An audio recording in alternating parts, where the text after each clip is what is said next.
مہر فاطمی کا جو سوال پوچھا گیا ہے کہ مہر فاطمی کیا ہے، اس کے بارے میں اتفاق ایسا ہے کہ جب میں آغا سیستانی کے استفتاءات دیکھ رہا تھا تو آغا سیستانی کے استفتاءات میں ایک یہی سوال بعینہ ہی پوچھا گیا ہے کہ مہر فاطمی کتنا ہے،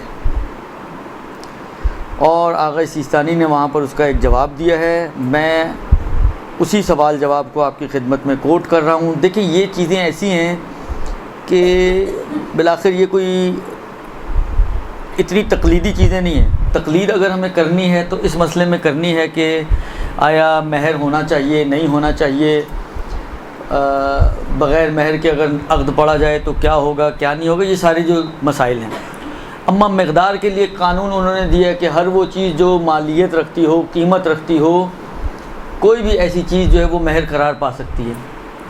تو اب کتنا ہونا چاہیے، اس کی اہمیت اس قانون کے بعد اتنی زیادہ باقی نہیں رہتی ہے۔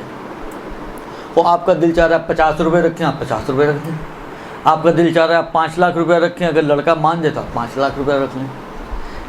اچھا، یہ بھی عرض کر دوں، ہاں عام طور پر ہمارے معاشرے میں مہر ماں باپ طے کرتے ہیں، بچوں کو خبر بھی نہیں ہوتی۔ جس کا نکاح ہو رہا ہے، جس کے ساتھ نکاح ہو رہا ہے، ان کو پتہ ہی نہیں کہ کیا ہے مہر۔ دیکھیں، دو چیزیں ہوتی ہیں۔ ایک مرتبہ یہ ہوتا ہے کہ لڑکی نے یا لڑکے نے اپنے ماں باپ کو اتھارٹی دی ہے، اختیار دی ہے کہ ہماری طرف سے ہمارے بہاف پر آپ مہر کو طے کریں۔ تو یہ شکل، اس کی شرعی شکل بن سکتی ہے کہ جی ماں اور باپ، یا خالی باپ دونوں طرف کے، یا خالی مائیں دونوں طرف کی، یا ماں باپ اس طرف کے اور ماں باپ اس طرف کے، یہ وکیل ہیں لڑکے اور لڑکی کی طرف سے، اور ان کی وکالت میں مہر کو طے کر رہے ہیں۔ تو یہ شرعاً بالکل صحیح ہو جائے گا، اس میں کسی قسم کا کوئی شک و شبہ نہیں ہوگا۔ لیکن ہمارے ہاں تو وکالت تو اصلاً ہوتی نہیں کوئی چیز، ڈنڈا ہوتا ہے ہر چیز، درست؟ لہٰذا اگر بچوں سے پوچھا جائے، اکثر یہ ہوا میرے کو، مثلا فرض کریں کسی نے کہا کہ نکاح پڑھنا ہے، جب لڑکی سے پوچھا کہ جی آپ کا مہر کتنا ہے، تو لڑکی پریشان، مہر کتنا ہے، یہ تو مجھے پتہ ہی نہیں ہے۔ خواج نے کہا آپ کا ہو رہا ہے تو مہر تو آپ کو طے کرنا ہے۔ مہر کو طے کرنا یہ ابتدائی طور پر لڑکے اور لڑکی کا حق ہے۔ یہ لڑکا اور لڑکی ہیں جو طے کریں گے کہ مہر کیا ہوگا، البتہ آپس کی میوچل انڈرسٹینڈنگ کے ساتھ۔ ایسا بھی نہیں ہے کہ جو لڑکی نے کہہ دیا لڑکا مجبور ہے ہاں کرنے پر، یا جو لڑکا کہے لڑکی مجبور ہے ہاں کرنے پر، نہیں، آپس کی میوچل انڈرسٹینڈنگ سے یہ طے ہوگا کہ مہر کیا ہے۔ یہ پہلا حق جو ہے لڑکے اور لڑکی کا ہے ابتدائی طور پر۔ عرض کیا کہ یہ ہو سکتا ہے لڑکا اور لڑکی جو ہے طے کرنے کے لیے مثلا اپنے ماں باپ کو وکیل بنا دیں کہ جی ہماری طرف سے آپ طے کر لیں، جو بھی آپ طے کریں گے وہ ہمیں منظور ہے، درست؟ کہ نارملی ہمارے معاشرے میں ماں باپ تو طے کرتے ہیں منتہا بغیر وکالت کے۔ اب اس میں بھی صحیح شکل یہ بن سکتی ہے کہ ٹھیک ہے بغیر وکالت کے ماں باپ نے طے کر دیا اور لڑکے اور لڑکی نے اسی کو اوکے کر دیا۔ مثلا فرض کریں میرے ماں باپ نے پوچھے بغیر مجھ سے، مثلا بعض کہتے ہیں جی 14 معصوموں کے نام کے 14,000 روپے، خوب 14,000 روپے رکھ دیے۔ حالانکہ 14 معصوموں کے نام پہ 14 لاکھ بھی رکھے جا سکتے ہیں، لیکن رکھتے 14,000 ہی ہیں۔ خوب 14,000 رکھ دیا آپ نے جناب۔ میں نے کہا ٹھیک ہے اوکے مجھے منظور ہے، لڑکی نے بھی کہا اوکے ٹھیک ہے مجھے بھی منظور ہے، تو پھر یہ چل سکتا ہے۔ لیکن بالآخر لڑکے اور لڑکی کے لیے ضروری نہیں ہے کہ وہ اس مہر کو کہ جو ماں باپ نے طے کیا ہے اس کو اوکے کریں، چاہیں تو کریں، چاہیں تو چینج کر کے اپنی مرضی سے کوئی بھی مہر رکھ سکتے ہیں۔ تو اصل یہ حق لڑکے اور لڑکی کا ہے، وہ جو ہیں مہر کو طے کرتے ہیں۔ لیکن اب مسئلہ وہ یہ ہے کہ حق تو لڑکے اور لڑکی کا ہے، لیکن آیا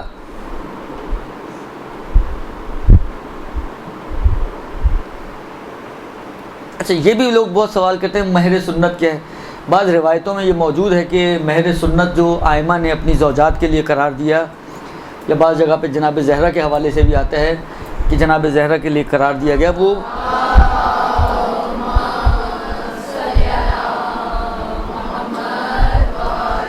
جو 500 درہم ہے، جس کی مقدار 500 درہم ہے۔ یہ درہم دبئی کے درہم نہیں ہیں، یہ درہم اس زمانے کے درہم ہیں جو چاندی کا سکہ ہوا کرتے تھے، اور سوچا تھا لیکن موقع نہیں مل سکا مجھے کہ میں اس کو بھی تھوڑا سا کیلکولیٹ کر کے لاتا. اگر آپ کو یاد ہو پچھلی دفعہ میں نے چاندی کا ریٹ آپ کو بتایا تھا شاید, درست؟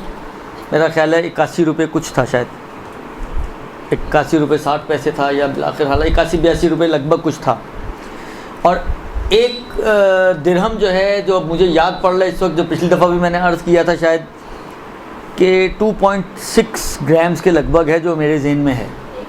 اگر کسی کے پاس آغا سیستانی کی توضیح ہے یہاں پر, تو اس کی بیک پر انہوں نے کنورژنز دی ہمیں کہ ایک درہم شاید 2.6 گرامز کا ہے, جو مجھے یاد ہے اس وقت. پلس مائنس ہو سکتا ہے, وہ آپ باقی رجوع کر لیجیے گا آغا سیستانی کی توضیح کی بیک پہ, یا اگر کسی کے پاس آغا خوئی کی توضیح ہو تو اس کی بیک پہ بھی یہ چیز ایڈیشنل ڈالی گئی تھی. حالانکہ اگر ہم 2.6 کو مد نظر رکھیں تو ایک درہم is equal to 2.6 grams silver, درست؟ اور 500 درہمز کتنے ہو جائیں گے؟ 500 انٹو 2.6 گرامز. تو یہ کم و بیش میرا اندازہ یہ ہے کہ 6×5=30 یعنی 1300 کے لگ بھگ بن جائیں گے, 1300 گرامز کے لگ بھگ بن جائیں گے.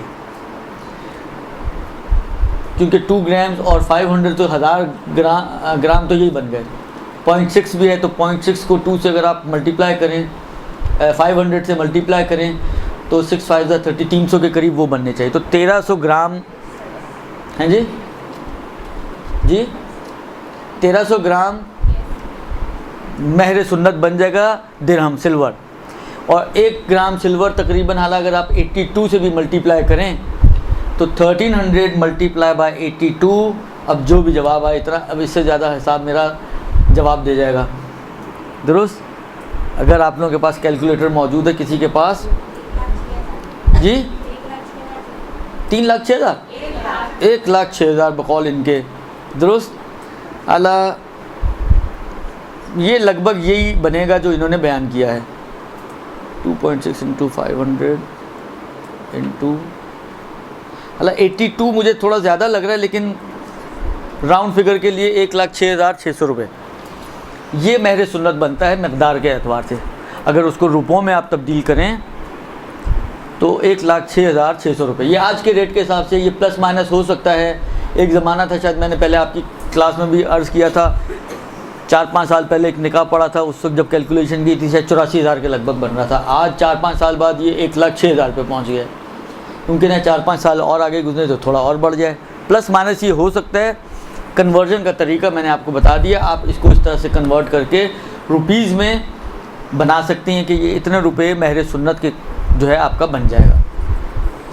اور بعض روایتوں کے حساب سے, جس طرح کہ آغا سیستانی نے, میں آپ کی خدمت میں آغا سیستانی کا سوال اور جواب کوٹ کر دیتا ہوں. اب آپ دیکھیں کہ وہ کیا فرماتے ہیں آغا سیستانی. سوال یہ پوچھا گیا ہے کہ مہر فاطمی کی مقدار کیا ہے. البتہ آغا نے 2 چیزیں بیان کیا. فرماتے ہیں کہ بعض روایات معتبرہ میں یہ آیا ہے کہ جناب زہرا سلام اللہ علیہ کا مہر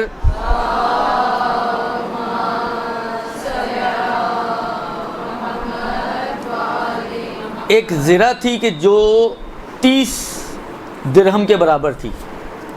کہاں 500 کہاں 30, یعنی 470 درہمز کم ہیں یہ.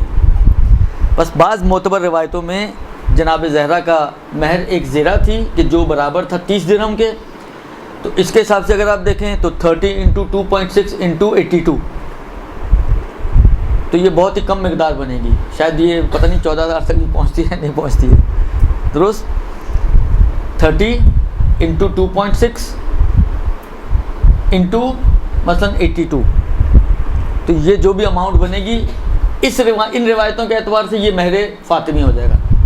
لیکن خود آغا ہی فرماتے ہیں کہ البتہ بعض دیگر روایات میں ہے, ولیکن فی روایات اخرى, بعض دیگر روایات میں ہے کہ انا مہرہا کانا بے مقدار مہر سنہ, کہ جناب زہرا کا مقدار مہر سنت کے حساب سے تھا. یعنی کیا؟ یعنی 500 درہم کے برابر کے جو شروع میں نے آپ کی خدمت میں عرض کیا. تو یہ ایک چھوٹا سا اختلاف ہے ان کے مہر کے بارے میں. تو البتہ بعض روایتوں میں یہ ہے کہ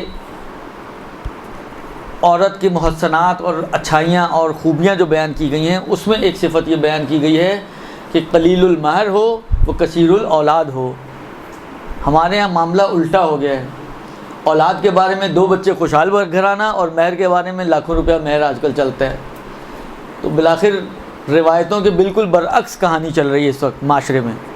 روایتیں کہتی ہیں کہ عورت وہ اچھی کہ جس کا مہر کم اور اولادیں زیادہ ہوں، اور معاشرہ کہتا ہے کہ عورت وہ اچھی جس کی اولادیں کم اور مہر زیادہ ہو. اب آپ خود سوچ لیں اور فیصلہ کر لیں کہ آپ کو